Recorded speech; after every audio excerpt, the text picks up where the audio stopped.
Yes, what is the pleasure of the Honorable Ontiveros? Thank you, Mr. President, and to the good gentleman from Pampanga. Gusto ko lang pong bigyan ng point of information, sagot dun sa tanong ng good gentleman mula sa Tarlac, that in fact, the Supreme Court has reversed a unanimous decision in a lot of instances before. Dalawa lang po ang ibibigay kong halimbawa. League of Cities of the Philippines versus COMELEC. Original decision, 2008. Reversal on motion for reconsideration 2009. Isa pa pong halimbawa, International Service for the Acquisition of Agri-Biotech Applications Inc. o ISAA et al. Versus Greenpeace Southeast Asia.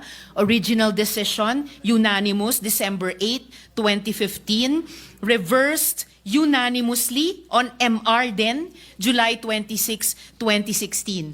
So, hindi lang po tulad nung sinabi ni Minority Leader na there's always a first time, it has happened before. So, yung ganitong klaseng milagro na hinahanap, posibleng mangyari din po dito sa kasong pinag-uusapan natin. Malay po natin. Salamat po, Mr. Noted. President. Salamat sa good gentleman may I from know Tarlac. from And the entered good into the senator, record. Senator Marcoleta. may I know from the good senator if these decisions are bank decisions or divisions?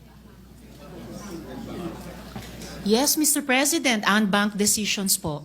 Well, you have to cite the I would gladly jurisprudence. cite the GR number po bang hinihingi, Mr. President? Pagka sinabi pong bank, lahat po ng members ng Supreme Court, 15 of them, unanimous.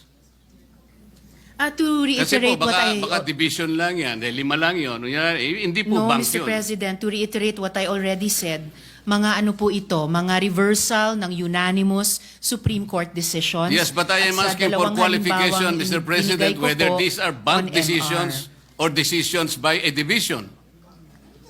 And whether or not they Mr. were President, characterized by... sinabi ko rin na po kanina, Sandali unbanked po. decisions po ito. Ay, hindi po. Whether or I not am the replying to the decisions question. are characterized by the following qualifications. 1, unconstitutional, void ab initio, violative of due process. All these are present in those jurisprudence and cases as you cited. Mr. President, Mr. President, bagamat para itong yung pinag-uusapan natin kaninang operative facts, kanina simple lang yung tanong eh.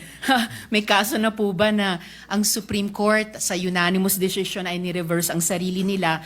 Ngayon may dinadagdag na tanong. Pero sige po, yung League of Cities of the Philippines versus COMELEC, the Supreme Court in its original decision in 2008 unanimously declared the cityhood laws unconstitutional.